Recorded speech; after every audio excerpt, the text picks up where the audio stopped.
Today's episode of Nerd Soup is brought to you by NordVPN. Right now, you can get a huge discount on a 2-year plan of NordVPN at nordvpn.com/nerdsoup, and when you use our code NERDSOUP, you'll get an extra month free.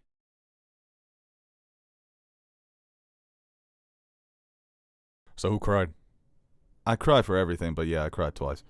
Did you really? Yeah. I was really close to crying when he told his dad that he'll still have him.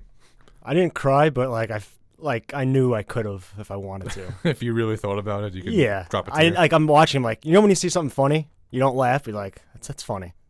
Right. Yeah. I almost cried when he did the drum solo at the end. I thought that was very impressive. Oh, no, I'm thinking the other J.K. Simmons is a dick yelling at a young guy. Is that Whiplash? Yeah, talk about Whiplash. Sorry. Movie you hate? Yeah. Well, I don't hate Invincible. Hello, everybody, and welcome back to another episode of the Nerd Soup podcast, where we're just talking about Invincible. It's just an episode of Nerd Soup, not the podcast. Joined here today by Aaron, the Nerd Soup Monkey, and Teddy. And like I said, we're back to talk about the season finale for what has been an incredible first season for the TV series Invincible. Are we sure it's done? I think 100%? Yeah. Well, it's funny because it reminded me of Endgame. I don't Just want the way to that they were leaving everything. It kind of felt like, I was like, oh, it feels like Endgame. And Endgame felt like a season finale. It's a mark of a good finale when you're satisfied with the personal stories that they told throughout, while also looking forward to everything that they set up through subplots. And we were wondering when those things would come into play. And it looks like they're setting them up for future seasons, future antagonists, future arcs. So a lot of exciting stuff. And I know you're a big fan of getting answers. Got a lot of answers in this episode. Yeah, is perfect too cliche of a word to say? Or is that too bold to say for a season debut? No, not for you, because you don't perfect, say you don't say it often, man. It's only El Camino's only get 10 out of 10s from you. No, man. They wrapped up every story perfect. Yeah. The whole thing with Omni-Man, like really finding out where he comes from and his whole reason for being on Earth. Right, that's the title of the episode, Where I Really Come From. I can't be more happy than how they wrapped him up. And him just leaving, you nailed that too. Him just getting out of here. Well, the idea of them being Saiyans is awesome. Yeah. And that's what we were kind of talking about in the last review. Maybe it's a situation where he was sent to conquer and he kind of forgets his duties and his responsibilities. But it's weird because I think there were hints at how he's truly feeling conflicted. But for a time in this episode, I thought, he's just out of his mind. He's just embracing the war effort. When he said that he thought of his wife more like a dog, and That hurt me. yeah, that's man, I couldn't imagine going through that. And also when he's like, what was it, 17 years, I can just have another kid. Yeah. I was like, holy shit. He's going to kill him. I was waiting for the Guardians. What the hell are they doing? I mean, the Guardians can't come up and do something? They don't want that smoke. Yeah, they would have been turned into a Guardian's pretzel. I mean, do your job. Fucking beat the brakes off of Mark. It was fucking brutal, man. Especially the couple things that stand out is when he saves the pilot and he just squishes his head right in front of him. It's like, you did that for nothing. And when he is holding him in the train and just obliterating everything in its path and blood's going everywhere and people are dying. That and the arm, when he finds the arm in the rubble. Dude, this show pulls the curtains. So fucking intense. I think that train sequence, sorry to cut you off, Ted, is maybe the most disturbing thing that's ever happened to a superhero. Yeah. Better train sequence, that or Spider-Man. All the people are just dead. I think better would be Spider-Man, because I just don't want anyone to go through this again. Thank God he was able to hold that train. What's your favorite train, Ted? You seen any good train videos lately? No, I haven't. Boy. What are you on, Freddie Gibbs' Twitter feed? This show pulls the curtain back on everything you want. Like, you don't necessarily want to see, but you're asking yourself the questions like Superman just got put through a building. What happens now with everyone that's in the building? When you actually see it like happening in front of you, it's like, oh, do I really want to see this? This is brutal. It's that sequence when he tosses him into the busy street. It's like an avalanche is coming from the ground perspective. Yeah. And he flies through and he's destroying everything. You don't see any blood until he really starts to come to. And he's looking around and he sees a headless woman and all the blood and all the destruction. I thought that sequence was directed so well, but they've done that throughout the season. It's like this sort of whiplash violence where you're not expecting it, but this is what would happen. If Omni-Man decided to toss Mark like that. You need that to keep the show going, though, because at some point you can sometimes think that is this too much, but this is what this show is about.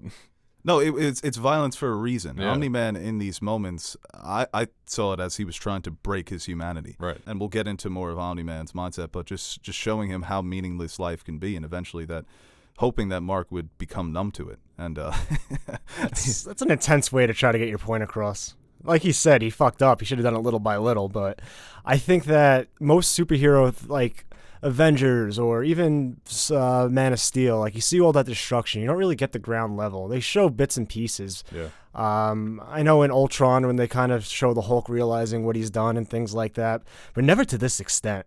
And even in BVS, they try to do it with Batman on the street level and seeing what was going on.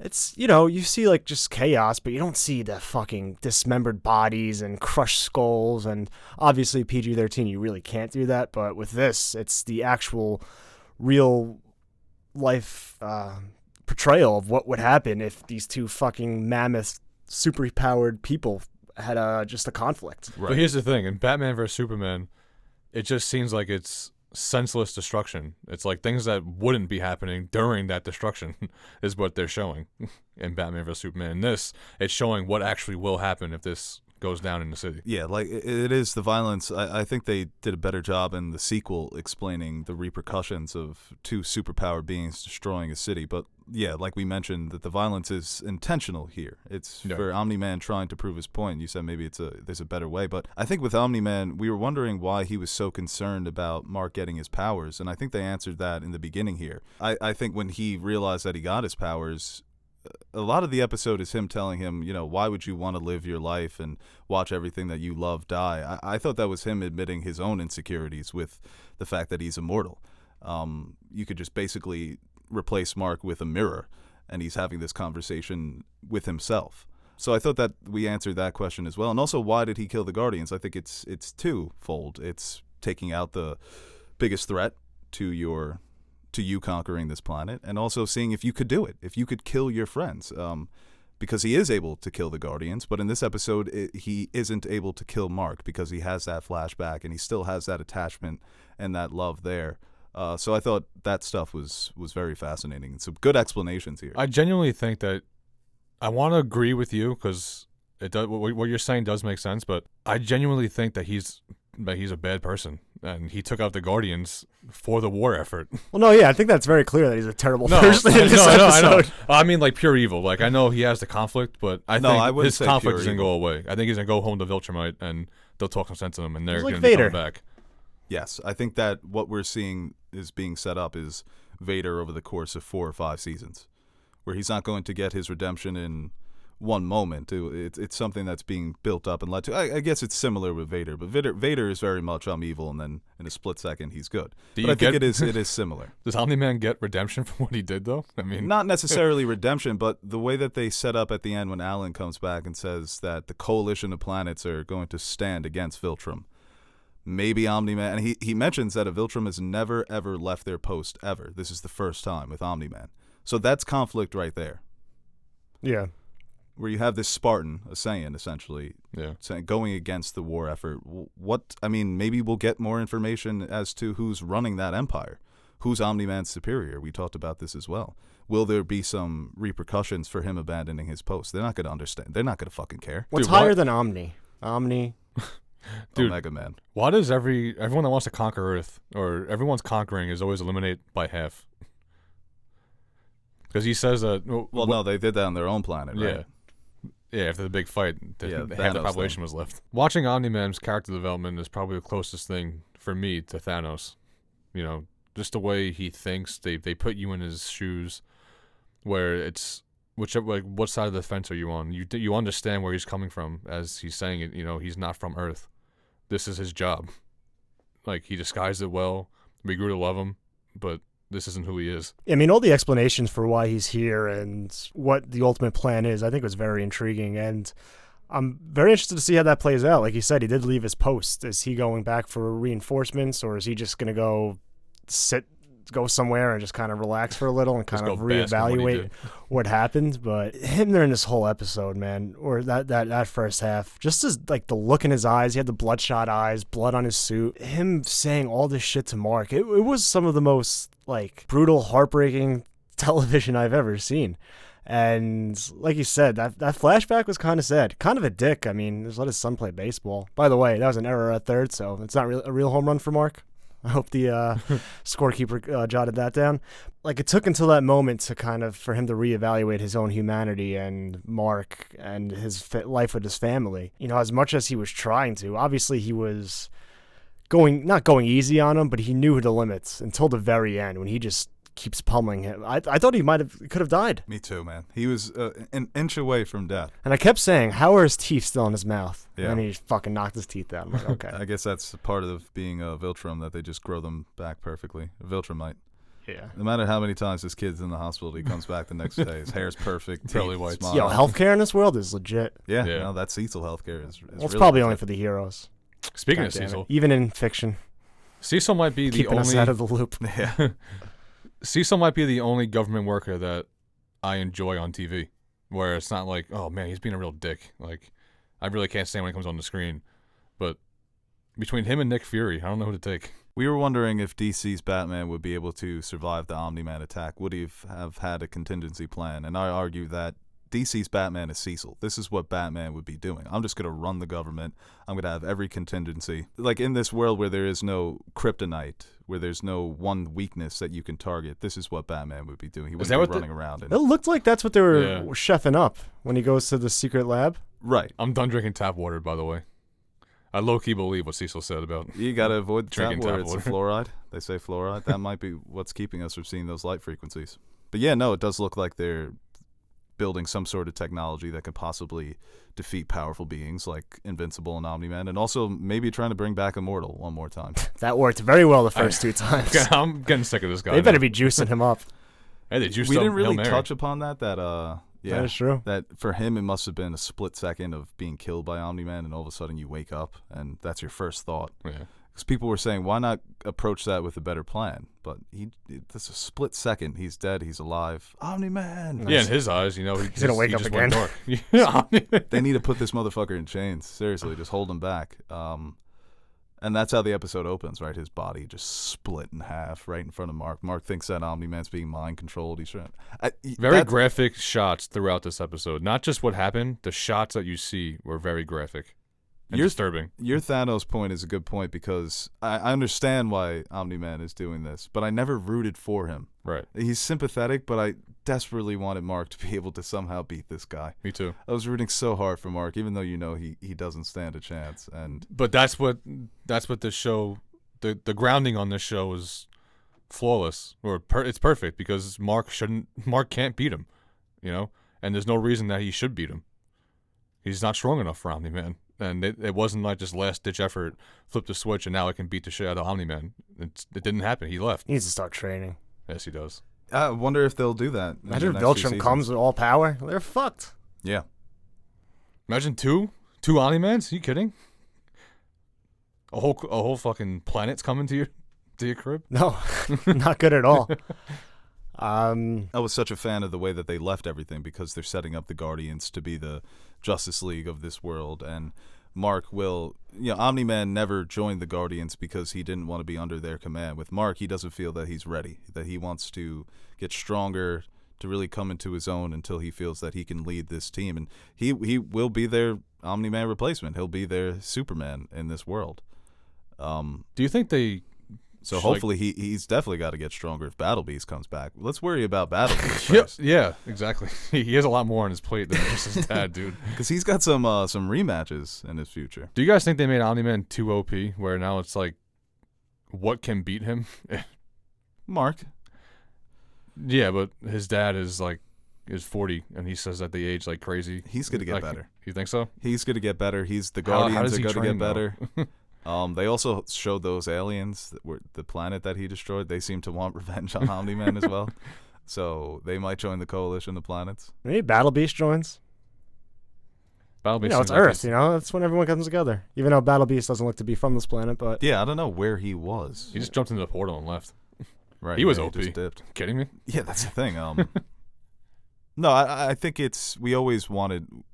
It's fun to think about what Superman could theoretically do Right. with his power, that if he wanted to, he can squish Batman like a bug. He can destroy a planet by just acting like a human bullet moving at supersonic speed. He can take his son and hold him in front of a moving train and not budge. There are no limitations for what they'll show us when it comes to this. There's nothing off limits when it comes to Omni-Man in this first season. It's almost like it's you're a watching... gradual build. I mean, like I said, the whiplash violence where you have that crazy ending in episode 1 and then things calm down. You see his domestic life and then the mystery unfolds. And these last 2 episodes were just cranking it up, man. It's almost like you're watching just to see what they're going to do next with a graphic shot. Or how someone will die next episode. Yeah, and as good as intense that first half was, I really like the second half, like we touched on, just how they're setting everything up. I think the moments of Mark and his mother trying to kind of, I guess, now adjust to what they've witnessed and what they know now. I mean, you saw her reaction, just crying and not being able to leave bed. And, you know, I kind of like Mark's little crew. I think that's a nice little friend group there to support him. And with Eve, Amber, and William, I think those are nice moments. Like them, a little funny too when he's like bringing it up. He's like, "Well, we have nothing really else to talk about. It's the only thing that's on the news here." And him slipping up and giving up his secret identity right away to everyone that pulls up. They have a great dynamic, and like you said, showing all these other different characters, the villains that they set up, and potential plot lines going forward at the end in that montage, I thought was really well done. A nice way to wrap the season and kind of build anticipation for what's to come. And I think they just got renewed for 2 more seasons today. Yeah, season 2 and 3. What's crazy is that even any of those plot lines that they showed when Alan asked him what he's going to do next, each one of those plot lines could be its own season. Yeah. Like that, I really want to see how it plays out with Titan. Yeah, there's just so many different characters where you just have to give them the benefit of the doubt at this point because season 1 was done so well, and we kind of guessed this, that the ending of season 1 was going to be a personal ending and leaving these subplots for future seasons. But going back to their reactions, coming home, character like Debbie, I can't imagine the amount of emotions that she was feeling. It's almost like your husband died. Right, she's feeling That's lost. worse. I'd rather my husband dead. Right, yeah, right. But it's to find out like your sniffer like didn't care about you, thought you as a pet, and literally just thought of you as nothing. Right, and I think for her, I still think Omni-Man was lying to Mark in those moments. I think he was really just trying to show her, trying to hurt him. And she even says, "I wish that he would just come back and things would just go back to normal." That's a simple fix, right? But yeah, what do you even say to a character like that who's experiencing that? It's plenty of fish in the sea. It's a one-of-one situation. Yeah, you'll pick it up. I feel like most guys wouldn't be superpowered mass murderers, so that's a good thing. She probably feels like a bit of a failure. She always felt that she was the one who taught Nolan about humanity and helped him become a hero, and you see that in that moment, that flashback, and now look what happened. She essentially did, though. Like you said, he's conflicted now, you know? Yeah, maybe what she did affected him. Down the road, I definitely think they're going to be reunited as a family, without a doubt. And I think of Nolan just fucking beating the shit out of his son, killing all his people, and be like, "Well, did I fuck up?" I think I made a mistake. I think I went too far.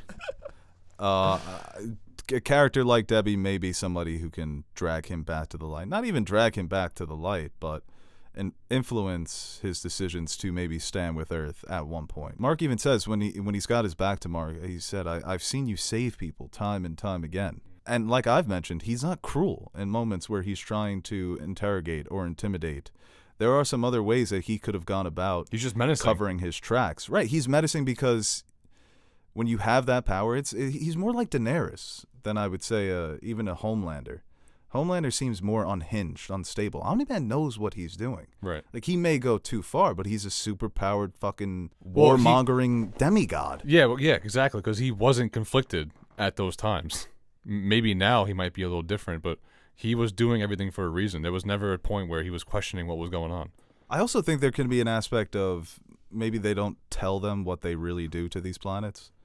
Because he's saying that if you guys just submit, life will be better for you. But maybe it's not that simple. Yeah, me thinking like, yo, join the cause, man. You see what they got going on at Viltrum? Yeah, I mean that's just a fucking planet of absolute crazies. That's why he doesn't side with his dad. Yeah. Because he's got his crew, he's got his friends, he's got his life, and even if he's going to live for thousands and thousands of years, What would you do if you found that out? cry a little bit.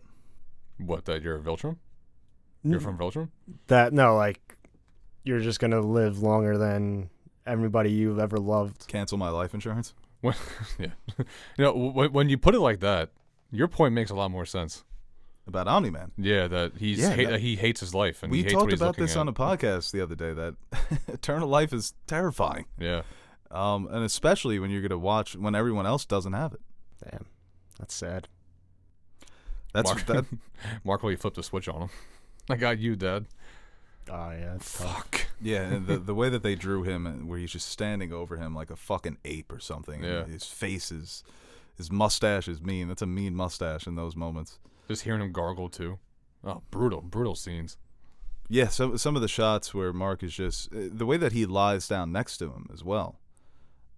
That's it, he's a conflicted man. He really is, and we're going to see more of him. But who knows where? Maybe he's on the run now. Maybe he's a fugitive, because maybe they catch wind that he's left his post. I wonder if He's gotta having go a into son hiding. was a bad thing. Yeah, Did they answer that question? he's though? very much just enticed by humanity, right? The wife, the kid, the domestic. Guess you got to domestic fit in, life. You got to fit in. which I never get in these cartoons. Like, obviously, he's the largest human being of all time. No one can connect the dots. And he wears no mask. You got to forgive that shit. Yeah, I know. It's kind of like when William, or they figure out it's Amber. Yeah. They're like, oh yeah, I could see it. No, he's like, oh yeah, you can make yourself into like 4. They really sunned Adam Eve like that. She's so Adam Eve comes distinct. out. She's such a standout hero. Bright pink. Oh, you're Duplicate, the hero that banged my ex.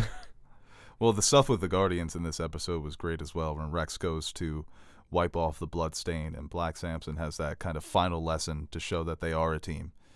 They're ready to fucking scrap, huh? Yeah, they they were were. ready to, and it goes to show that a character like Rex Blode, who was such an asshole and obnoxious guy in the beginning, now he's inspiring his teammates. Where if Black Samson's going to step to him, they're going to have his back. And that's a crew that's really grown on me, I think, as a team, where I want to see how they work together. I want to see how they win and how they fail, and how they're going to have a relationship with Mark. They're not really there yet for me because I just don't really believe in them.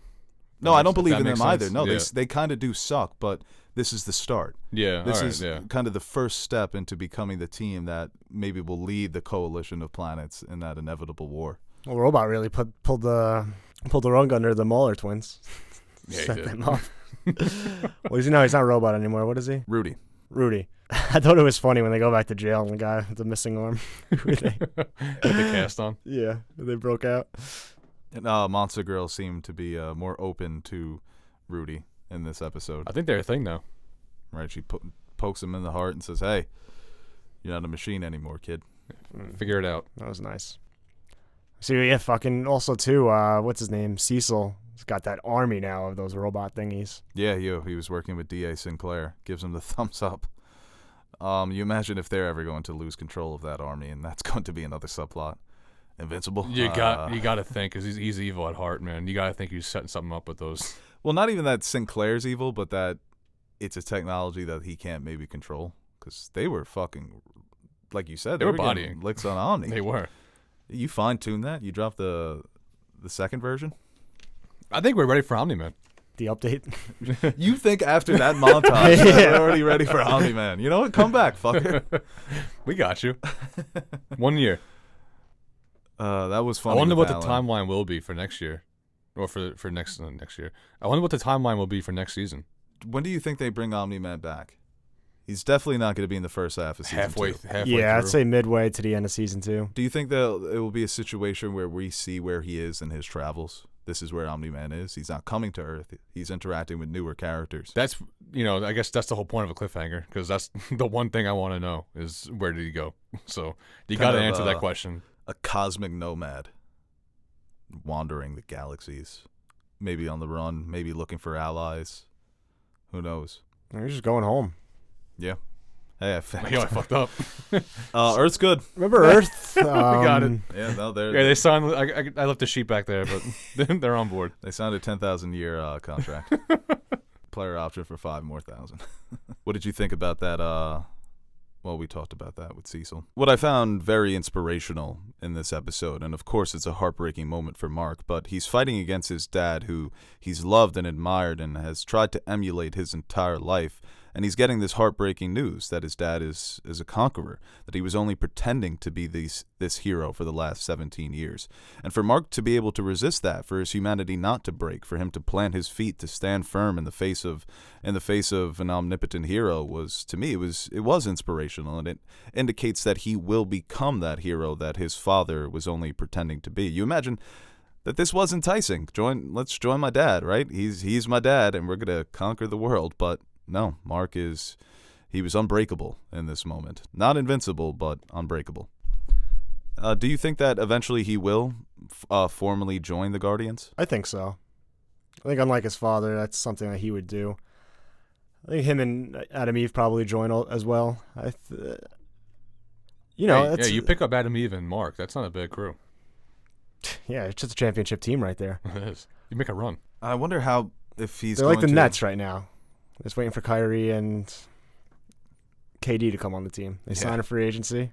I wonder if the PTSD of him experiencing everything over these past few episodes comes back to haunt him. He does put down the photograph. He puts it face down. He left the other one up, though. Right, yeah. So I wonder how that's going to impact him. Yeah, I'm sure we'll see him dealing with that grief going forward. I wonder how long. I mean, we see the difference between Mark and Omni-Man. Obviously, his willingness to oppose his father and not give in, but just him, little things like him saying he's not ready. That awareness and knowing that there's a lot I need to figure out and a lot more I need to, I guess, fine-tune before I can become this world's next Omni-Man or a true savior of Earth.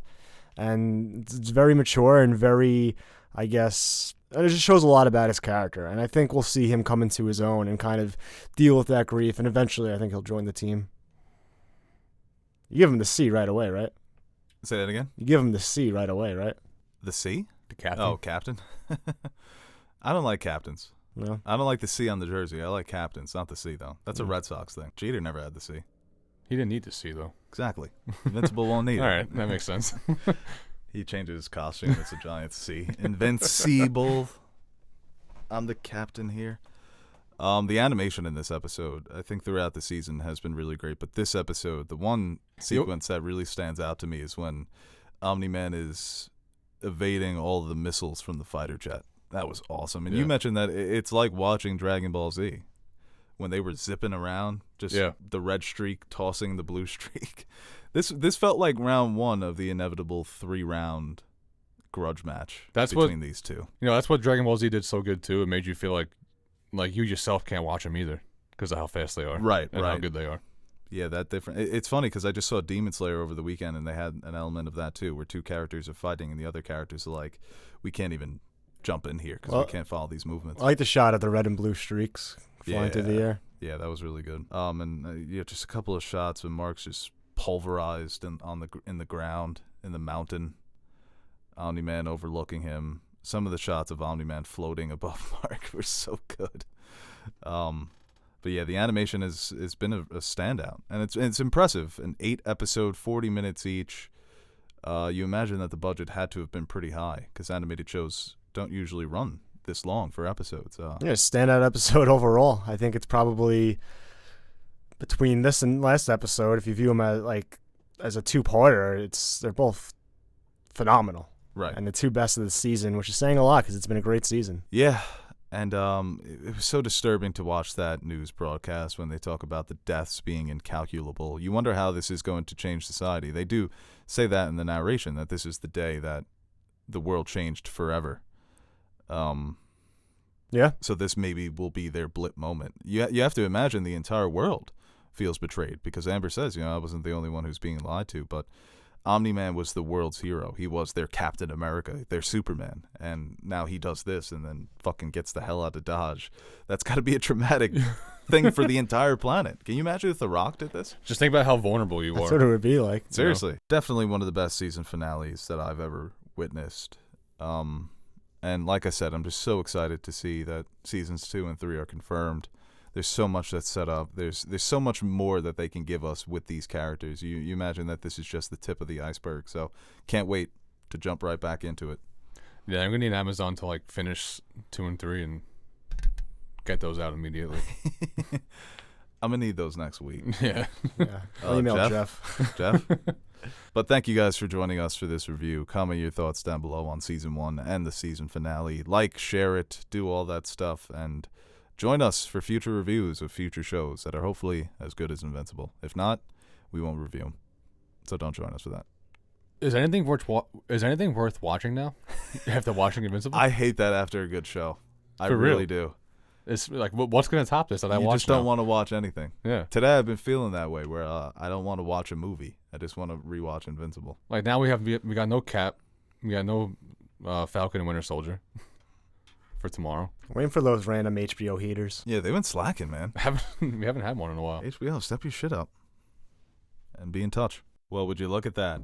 It's finally over. Hey guys, Beau Oliver here for one final send-off. Now, before I beg you guys to like and share this video, I'd like to thank our very special Patreon pledgers. We are very proud of the community we've been able to build here at NerdSoup, and it would not have been possible without our Patreon supporters. You guys are the true MVPs of this channel. Everything I've said, you keep the fridge full, you keep the lights on. There aren't enough words to thank you guys, but we'll do it anyway. Thank you. And we have a few videos coming up that have been suggested to us by Patreon pledgers. My Hero Academia, Neon Genesis Evangelion, and Full Metal Alchemist will be reviewed by Marissa and yours truly, and Castlevania, which will be reviewed by Marissa and Aaron. And if you'd like to consider donating to our Patreon page, you can visit patreon.com/nerdsoup and check out some of the rewards we offer to our listeners. And really, we'd like to thank everyone who takes the time out of their day to watch our videos. Patreon pledger or not, your support is what keeps us motivated to keep giving the world our opinions on movies and TV shows and video games and pop culture, even though no one asked for it. We're still here, we're still yapping, and we hope you continue to join us.